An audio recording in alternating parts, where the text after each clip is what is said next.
Howdy diddly do, neighborinos. It is Monday, July 24th, and it is the start of week 2 at Summer at the Lear. And this past weekend I was in Cork, and I got to kiss the Blarney Stone, so that was fun. Had a nice, relaxing weekend to take my mind off some stuff, and so I'm refreshed and ready to go for week 2. We started today off with doing some acting out Playboy of the Western World by J.M. Singh. And we just worked through it. The thing that I'm learning so far about, especially early 1900s Irish works, are that they are very lyrical. They have to be spoken. I know that all plays are written to be read aloud. That's just kind of a general thing.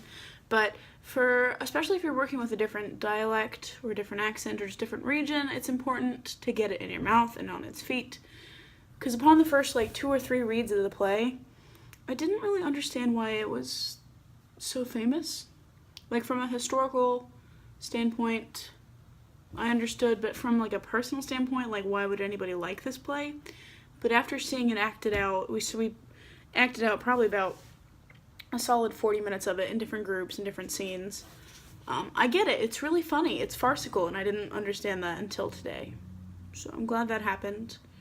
And that's happened with all the plays I've read so far here. I read them, but I don't get them, and then we act them out, and I'm like, oh, I get it. It's most plays in general, though.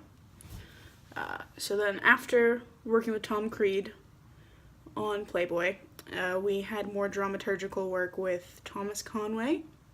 He is probably one of the forefront people in the world that does dramaturgical practice for Tom Murphy's works. He's actually close friends with Tom Murphy. And, so we looked at the origins of the Abbey Theatre and, how it's been predominantly a writer's theatre, because it was founded by the writers. It was founded by Singh and W.B. Yeats and Lady Gregory. But there's also a lot of famous actors that came out of the Abbey, which is unsurprising, but a fact that's kind of overlooked. And so we looked at kind of the practices that were coming out of the Abbey Theatre at the time, in the early days, in the 20s and such. And so around the time that Stanislavski was creating his method, and they were doing the opposite here in Ireland, these lovely Irish folk. They really worked from the outside in, and they they had a system of teaching a very particular type of voice work.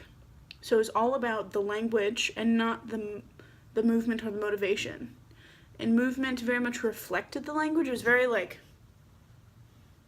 move when I speak.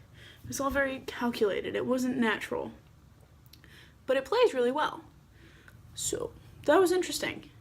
I personally understand the use of the Stanislavski method and why it's important, but sometimes I get caught up in it, so it was really nice to see that sometimes you can just say things and see how they make you feel after.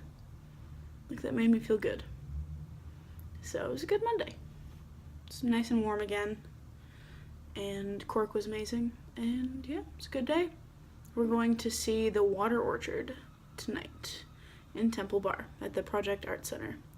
So I know nothing about it, so I'm excited to see it. We saw Angela's Ashes last week. I don't think I mentioned that on last Tuesday, and that was interesting. Angela's Ashes, the musical. Very Irish. I think I've neglected to understand until being here how much, especially the Irish, but Europe really places America on this pedestal. It's the place of dreams. And I know that, but it wasn't actualized in my brain until last week. And it's kind of funny. And weird. Because America's kind of in a crap place right now. But whatever. Alright, I'll see you on Wednesday, and thanks for hanging. Bye.